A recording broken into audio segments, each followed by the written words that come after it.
வணக்கம். ஐயா சு வெங்கடேசன் அவர்கள் எழுதிய வீரயுக நாயகன் வேல்பாரி பகுதி 52. களை கட்டியது கூத்து. திசையெங்கும் இருந்து பரம்பு மலையை நோக்கி அணி அணியாய் மேலேறினர் பாணர்கள். கூத்து தொடங்கும் முன் தங்களின் பறைகளை நெருப்பிலே சூடேற்றினர். சூடேற்றிய பறையை இழுத்தடித்ததும் ஓசையின் வழி நெருப்பே பரவியது. வைப்பூரை எரித்த நெருப்பு, அருகன்குடியை அடித்த நெருப்பு, யவன நாவாய்களை விழுங்கிய நெருப்பு, களந்தோறும் கனன்ற நெருப்பு. அந்நெருப்பே பாடலாய் மாறியது. நெருப்பின் பாடலே இரவெங்கும் ஒலித்தது. பரம்பின் வீரர்கள் நால்வரின் வாயிலிருந்து உமிழப்பட்ட பொறித்துகளை இப்பொழுது நிலமெங்கும் பாணர்கள் உமிழ்ந்து கொண்டிருந்தனர். பாய்மரங்களை விட உயரத்தில் பறந்து கொண்டிருந்த பாண்டியனின் புகழ் மீது பற்றி எரிந்தது நெருப்பு. கருகி உதிரும் புகழின் சாம்பல் ஏந்தி வழியெங்கும் பாட்டிசைத்தனர் அகவன் மக்கள். நீரின் மீது ஆடிய நெருப்பின் நடனத்தை நிலமெங்கும் ஆடி கழித்தனர் கூத்தர்கள். வணிகர்களின் அச்சு ஒடிவது ஏதோ ஒரு வகையில் மக்கள் எல்லோருக்கும் பிடித்திருந்தது. அதனாலேயே இச்செய்தி மக்களின் செய்தியாக மாறியது. சேரனும் சோழனும் கூட இக்கதை பாடலை அவையில் பாடச் சொல்லி கேட்டனர். வேந்தர்களில் முதல் நிலையை அடைந்து விட்டதாக செருக்கிக் கொண்ட பாண்டியன் எரிந்த கதை இன்பத்தை சுரந்தது. பாண்டிய இளவரசனின் மனவிழாவில் நிகழ்ந்த கூத்துகள் எல்லாம் இப்பொழுது நிலமெங்கும் கேலி கூத்தாய் நிகழ்ந்து கொண்டிருந்தன. செல்வத்தின் கருநிழலில் கால் மிதித்து ஆடினர் கலைஞர்கள். ஓடோடிகளும் நாடோடிகளும் தமக்கான பாடலை தமது நரம்பெடுத்து மீட்டனர். ஆக்கத்தில் கிடைக்கும் இன்பம் அழிவிலும் கிடைக்கும். இவ்வழிவு தற்செயல் என்றுதான் எல்லோரும் நம்பினர். ஆனால் முற்றிலும் எரிந்த தீயில் இருந்து எரியாமல் வெளிவந்தது உண்மை. இது தற்செயல் அல்ல, தாக்குதல் என தெரிய வந்தது. தாக்கியது திரையர் கூட்டம் என்பது அறிய வந்தது. உடன் இருந்தது பரம்பு மக்கள் என்பதும் புரிய வந்தது. அவ்வளவு காலமும் பரவிய நெருப்பை பற்றிய கதை இப்பொழுதுதான் நெருப்பாய் பரவத் தொடங்கியது. வேல்பாரியின் சீற்றம் கடல் தொட்டு திரும்பியதென தென்பறை முழங்கினர் பாணர்கள். நெருப்பை விட வேகமாக பரவக்கூடியது கதை. நெருப்பை விட அதிகமாக சுடக்கூடியது கதை. நெருப்பு கொண்டும் எரிக்க முடியாதது கதை. எனவே இக்கதை பரவுவதை தடுக்கவோ, எரிவதை நிறுத்தவோ, சுடுவதை மறைக்கவோ யாராலும் முடியவில்லை. இந்நெருப்பை நீர் கொண்டு அணைக்க முடியாது. ஏனென்றால் இந்நெருப்பே நீரின் மீதுதான் எரிய தொடங்கியது. கடைசி வரை நீரின் சாட்சியாகவே எரிந்து தணிந்தது. வெஸ்பானியனின் உடலில் படர்ந்த தீயை அணைக்க எவ்வளவு முயன்றும் முடியவில்லை. நதியிலே தள்ளிவிட்டு காப்பாற்றி விடலாம் என நினைத்து நெருப்போடு நீருக்குள் தள்ளினர். அவன் நீரில் விழுந்த சில கணங்களில் தான் எரிந்து கொண்டிருந்த இப்பாலசின் நாவாய் வெடித்து சரிந்தது. வெஸ்பானியன் எரிந்து மூழ்கினானா, மூழ்கி எரிந்தானா என்பது தெரியாமலே போய்விட்டது. எண்ணிலடங்காத முத்து பெட்டிகள் ஏற்றப்பட்ட நாவாய் அது. ஒவ்வொரு வணிகனும் பெரும் மகிழ்வோடு கணக்கில்லாத பொருள்களை வாங்கி களம் நிறைத்து புறப்படும் வேளையில் நெருப்பு நடனம் நிகழ்ந்ததால் களத்தில் இருந்த பொருள்களின் அளவு கணக்கிட முடியாததாக இருந்தது. சந்தை அழிந்த கதையை வழித்தடங்கள் மறக்காமல் எடுத்துச் சென்று விடுகின்றன என்பார்கள். இப்பொழுதும் அதுவே நடந்தது. ஒரு துறைமுகம் முழு முற்றாக அழிந்த கதையை கடல் வழி பயணித்த களங்கள் எல்லாம் எடுத்துச் சென்றன. நாவாய்கள் ஒதுங்கும் துறைமுகம் எங்கும் வைப்பூரின் கரிக்கட்டைகள் கரையொதுங்கின. கடல் இருக்கும் வரை இக்கதை இருக்கும். பாம்பின் தலையை நசுக்குவதை போல வைகையின் தலையில் இருந்து துறைமுகத்தை நசுக்கி அழித்தான் வேல்பாரி என்ற வரலாறு நிற்கும். வரலாறெங்கும் கேட்டிராத கதையாக இது இருந்ததற்கு காரணம் ஒன்றே ஒன்றுதான். அது உலகம் இதுவரை கேட்டிராத செய்தி. நீரின் மீது நெருப்பு 3 நாள்கள் நின்று எரிந்தது என்னும் செய்தி. எனவே அது பாணர்களின் கற்பனையை தாண்டிய கருப்பொருளாக இருந்தது. எரிபொருளே கருப்பொருளானதால் நிற்காமல் எரிந்தது. சுடும் சொற்கள் பற்றி எரிய எரியும் நெருப்பு சொல்லென சுட்டது. பாடும் ஒவ்வொருவனும் ஒவ்வொரு கதையை பாடுகிறான். உண்மையில் என்னதான் நடந்தது என்பதை அறிய அளவற்ற ஆர்வத்தோடு இருந்தான் பாரி. மழைக்காலம் முடிந்ததும் நிலமெங்கும் இருந்து பாணர்கள் பரம்பிற்கு மலையேறத் தொடங்குவது வழக்கம். இவ்வாண்டும் அப்படியே. பரம்பின் தாக்குதலை எழும் அலைகளும் வீசும் காற்றும் எங்கும் பேசிக் கொண்டிருக்க துள்ளி குதித்து மலையேறினர் பாணர்கள். நாள் தவறாமல் எவ்வியூரில் கூத்து நிகழ்ந்தது. கிணை கொண்டு பாடும் கிணையர் கூட்டம்தான் வைப்பூரின் கதையை எவ்வியூருக்கு வந்து முதலில் பாடியது. இத்தாக்குதல் எவ்வளவு பெரிதாக நிகழ்ந்துள்ளது என்பதை பாரி உள்ளிட்ட அனைவரும் அன்றுதான் அறிந்தார்கள். கிணையர் குலத்து கிழவன் தான் வைப்பூரின் பெருமையை சங்கூதும் குரலில் இழுத்து பாடினான். வைகையின் வாய்முக பகுதி கடலை முத்தமிட்டு முத்தமிட்டு பின்வாங்கும் அதன் அழகு, களங்கள் வந்து நிற்கும் வரிசையை ஒருபோதும் சேதப்படுத்தாத காற்று, பாண்டியனின் மகுடத்தில் ஒளிரும் பொன்னிற கல்லது என்று அதன் பெருமையை சொல்லி முடித்ததும் இளங்கிணையன் களம் இறங்கினான். அவன் இறங்கியதும் கிணையர் குல ஆடுவன் கூட்டம் உள்ளிறங்கியது. ஆண்களும் பெண்களும் சூழ வலம் வந்தனர். கிணைப்பறையின் ஒளிக்குறிப்பு அவர்களுக்கான நுணுக்கங்களை சொல்லிக் கொண்டிருந்தது. காலம்பன் பாரியின் இடப்புறம் அமர்ந்திருந்தான். ஏதோ ஒரு கூத்தினை பார்க்கிறோம் என்ற எண்ணத்தில் தான் அவன் அமர்ந்திருந்தான். அந்த கூத்தின் நாயகன் அவன்தான் என்பது தொடக்கத்தில் புலப்படவில்லை. நெருப்பின் அகன்ற வாய் கலங்களை மென்று தின்ற பொழுது பல்லுக்குள் சிக்கிக் கொண்ட பாய்மரத்தினை ஒடித்து உள்ளே தள்ளினான் காலம்பன் என்றான் கிணையன். கேட்டுக்கொண்டிருந்த காலம்பன் அதிர்ந்து உட்கார்ந்தான். கூட்டம் எழுப்பிய உற்சாக ஒளி விண்ணை தொட்டது. தாங்கள் பாடும் கதையின் நாயகன் தங்களின் கண்முன்னால் உட்கார்ந்திருக்கிறான் என்பது கிணையர்களுக்கு தெரியாது. வீரனின் வாள் கலைஞனின் சொல்லாக மாறினால் என்னவாகும் என்பதை முதன்முறையாக பார்த்து கொண்டிருந்தான் காலம்பன். எரி ஒளியால் எண்ணற்ற வீரர்களின் உடல்களை செருகியபடி தோளிலே தூக்கி வந்த காலம்பனின் உடல்வாகினை இளங்கிணையன் பாடிய பொழுது கூத்தரங்கு அதிர்ந்தது. எழுந்த பேரோசை கிணைப்பறையின் ஓசையை விஞ்சியது. அகல விரித்த கையால் ஒருமுகப்பறையை ஓங்கி அடித்து பேரொளி எழுப்புவதைப் போல தனது தொடையில் அடித்து ஒலி எழுப்பினான் பாரி. ஆடுவன் கூட்டம் தாக்குதலின் வலிமையை வர்ணிக்க தொடங்கிய பொழுது பாரியால் இருக்கையில் உட்கார முடியவில்லை. காலம்பனின் வீரச் செயல் பரம்பு குடிகளுக்கே பாடம் சொன்னது. இசையும் கூத்தும் உச்சியில் ஏறி நிற்க பரிமாறப்படும் தாக்குதலின் விவரங்கள் கூத்துக்களத்தை போர்க்களமாக்கின. சீறி எழும் சினங்கொண்டு பகை முடிக்கும் ஒற்றை சொல்லோடு பாடலை முடித்தான் இளங்கிணையன். கூத்து கேட்டவர்களின் ஆவேச உணர்ச்சி எல்லையற்றதாக இருந்தது. கூட்டத்தில் உட்கார்ந்திருந்த திரையர்கள் கண்ணீர் பெருக பார்த்திருந்தனர். தங்கள் குலத்தலைவனை பற்றி பாடப்படும் முதல் பாடல் அது. காலம்பன் உறைந்து நின்ற பொழுது எதிரில் வந்து வணங்கி நின்றான் பாரி. பாடிய கிணையர்களுக்கு தங்களது கதையின் நாயகன் இவன்தான் என்று அப்பொழுதுதான் புரிய தொடங்கியது. காலம்பனை கண்கொண்டு பார்த்ததும் தாங்கள் செய்த தவற்றை உணர்ந்தனர். காலம்பனை விரிந்த மார்பன் என்று தவறாக பாடிவிட்டோம். இவன் விரிந்த மார்பன் அல்லன். எதிரி தன் இரு கையை எவ்வளவு விரித்து வந்தாலும் அடங்கா மார்பன் என்று சொல்லி மறுபாடலை தொடங்கினான் இளங்கிணையன். இப்படித்தான் தொடங்கிய கூத்து எதுவும் விடியும் வரை முடிவதில்லை. மறுநாள் இன்னொரு பாணர் குழு வந்து சேரும். மீண்டும் வைப்போர் பற்றி எரியும். கடலில் கலந்த நாவாய்களின் சாம்பல் கதையெங்கும் மிதக்கும். இடுக்கையும் உடுக்கையும் அந்தரியும் ஆகுலியும் உருமியும் முழவுமாக கருவிகளின் முழக்கத்துக்கு ஏற்ப வைகையின் நெருப்பு வடிவு கொள்ளும். எவ்வியூர் மக்களுக்கும் வந்து சேர்ந்த திரையர் கூட்டத்துக்கும் பெரும் துன்பத்திலிருந்து மேலேற வேண்டிய தேவை இருந்தது. அந்த தேவையை கூட்டுகளே இட்டு நிரப்பின. நாள்கள் நகர்ந்தன. திரையர்குடி பரம்பு குடியானது.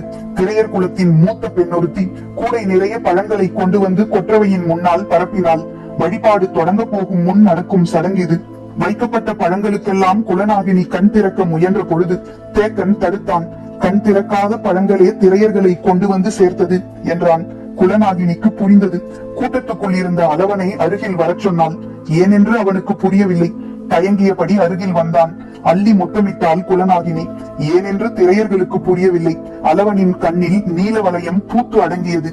கொற்றவையை வணங்கி மண்ணெடுத்து காலம்பனின் நெற்றியில் பூசினாள் குலநாகினி. குலவையொலி பெருகி மேலேறியது. பறவைகளின் படபடப்பையும் மீறி வெளிக்கேட்டது தேவவாக்கு விலங்கின் குரல். ஓசைகள் அடங்கியதும் பரம்பின் ஆசான் அறிவித்தான். வழக்கமாக 16 குலங்களுக்காக நடைபெறும் கொற்றவை கூத்து அடுத்த முறை 17 குலங்களுக்காக நடைபெறும். ஆனால் தேவவாக்கு விலங்கு பழமெடுத்து கொடுத்து தொடங்கும் கதையல்ல திரையர்களின் கதை. தேவவாக்கு விலங்கையே எடுத்து கொடுத்து தொடங்கும் கதை என்றான். கூட்டத்தின் குலவையொலி காட்டை கிட்டித்தது. திரையர் குல பெண்ணொருத்தி உடல் சிலிர்த்து ஆடத் தொடங்கினாள். தூதுவையின் நினைவோடு அருளாட்டம் தொடங்கியது. உருமிகள் நரம்பினை முறுக்கின. அவள் ஆடும் பரப்புக்கேற்ப கூட்டம் விலகி கொடுத்தது. நேரம் ஆக ஆக ஆட்டத்தின் ஆவேசம் உச்சம் கொண்டது. கைகளை திருகி முறுக்கி தலை சுற்றி நிமிரும் அவளின் முகம் எதிர்கொள்ள முடியாததாக இருந்தது. பொழுதாவதை உணர்ந்து ஆடுபவளை நிலை கொள்ளச் செய்ய குலநாகினி களமிறங்கினாள். திரையர் குல பெண்களின் உடல்வாகு எளிதில் அடக்க முடியாதது. உயரத்திற்கும் உறுதிக்கும் இணையற்றது. அதுவும் அருளிறங்கி ஆடும் பெண்ணை அணைத்து நிறுத்த எவரால் முடியும்? எவ்வளவு முயன்றும் குலநாகினியால் எதுவும் செய்ய முடியவில்லை. கொற்றவை கூத்தின் பொழுது மற்ற குலப்பெண்கள் 2-3 பேர் அருளிறங்கி ஆடினாலும் இறுதியில் அடக்கி நிறுத்துபவள் குலநாகினி. தோற்றத்திலும் உடல் வலுவிலும் இணையற்றவளான பரம்பின் மூதாய் குலநாகினி. திரையர் குலத்தின் ஒற்றை பெண்ணை எது செய்தும் நிறுத்த முடியவில்லை. பார்த்து கொண்டிருந்த வேளிர் குல பெண்களுக்கு வேர்த்தது. உருமியின் நீலோசையும் உருண்டோடும் குலவை ஒளியும் சூழலின் ஆவேசத்தை அதிகமாக்கிக் கொண்டே இருந்தன. நிலைமையை எப்படி கை கொள்வதென்று யாருக்கும் புரியவில்லை.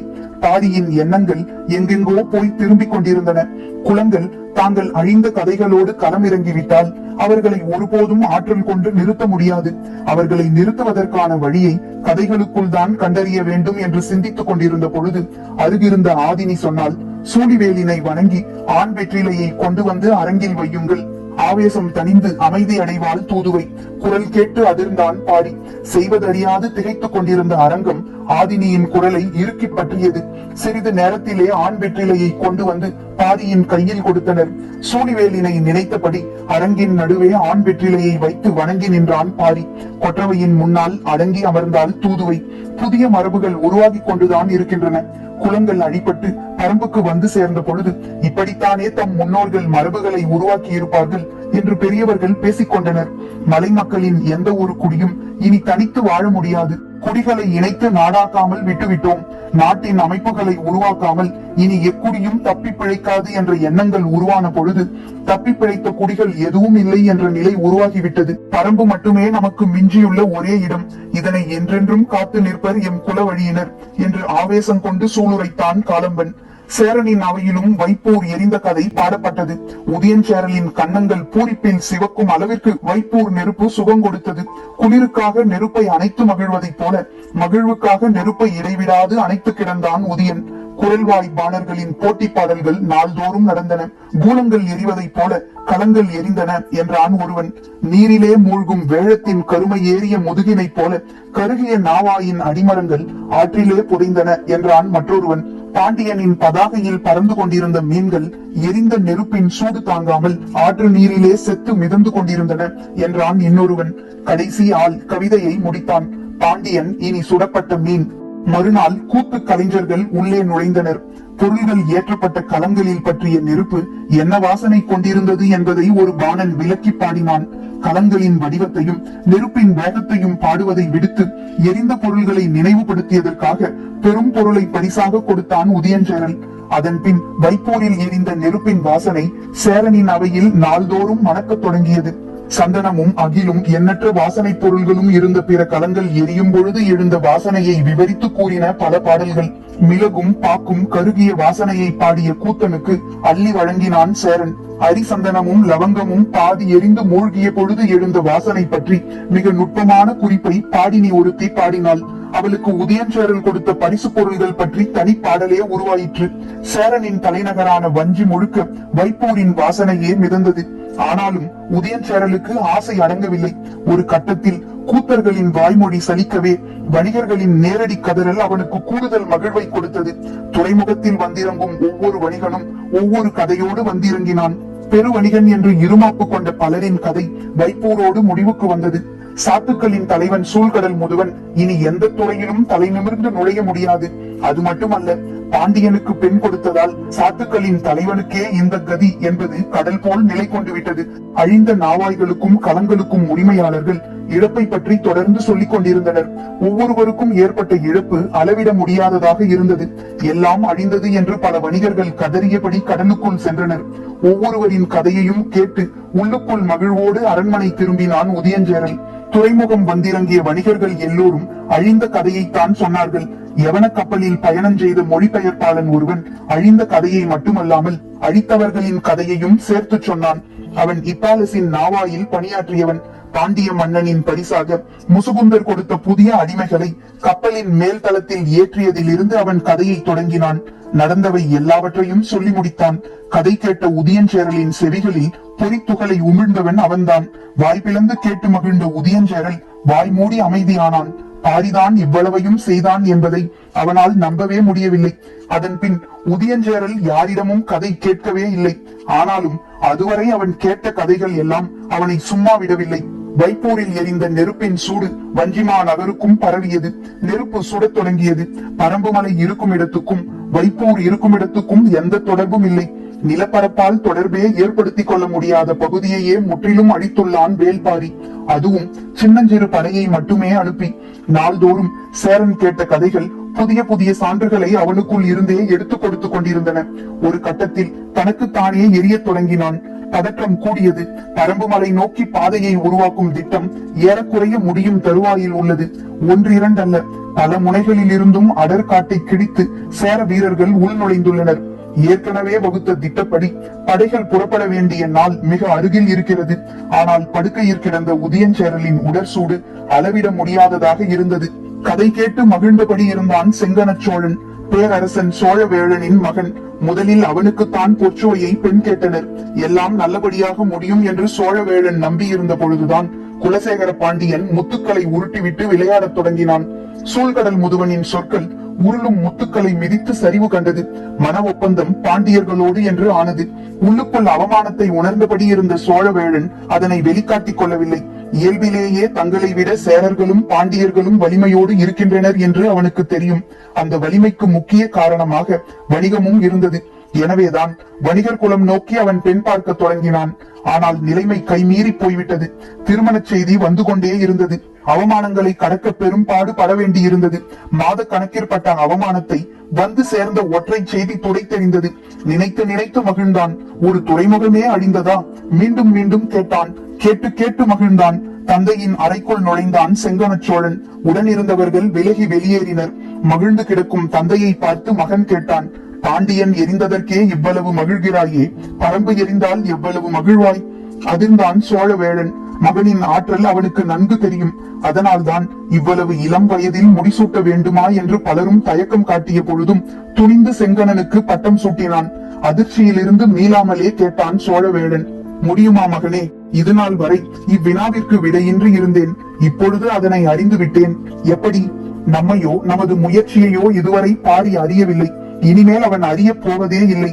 ஏனென்றால் அவனது முழு கவனமும் திசை திரும்பிவிட்டது. அவன் சொல்ல வருவதை உற்று கவனித்துக் கொண்டிருந்தான்.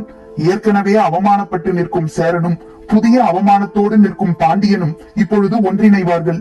பரம்பின் கீழ் திசையில் இருந்தும் மேல் திசையில் இருந்தும் இவர்களின் படை நகரும். இருபெரும் பேரரசுகளின் தாக்குதலை முழு மூச்சோடு எதிர்த்து வலிமையோடு போர் புரிவான் பாரி. சொல்லி நிறுத்தினான் செங்கன சோழன். கண்ணிமைக்காமல் அவனையே பார்த்து கொண்டிருந்தான் சோழவேளன். தலை திரும்பி கருவிழியை உருட்டியபடி சொன்னான், ஆள் அரவமற்று கிடக்கும் பரம்பின் வடதிசை மலைகளுக்கிடையே நம் படைகள் நகரும் ஓசையை அவன் உணரப்போவதே இல்லை. கண்ணிமைக்காமல் இருந்த சோழவேளன் அப்பொழுதுதான் தலை குலுக்கி நினைவு மீண்டான். நான் தாக்கப் போவது பரம்பின் தலைநகரையோ பாரியையோ அல்ல. சொல்லியபடி இருக்கை விட்டு எழுந்தான் செங்கன சோழன். அவனுடைய சொற்களால் கட்டப்பட்டிருந்த சோழவேளனும் இடுபட்டு எழுந்து அவன் பின்னே சென்றான். நாட்டை ஆள்பவர்கள் காட்டை ஆள நினைக்கும் மூடத்தனத்தை சேரனும் பாண்டியனும் செய்யட்டும். நான் ஆள்வதற்கு பரம்பில் எதுவும் இல்லை. ஆனால் அடைவதற்கு ஒன்று இருக்கிறது. அதனை அடைவேன். பரம்பின் குரல் ஒலிக்கும்.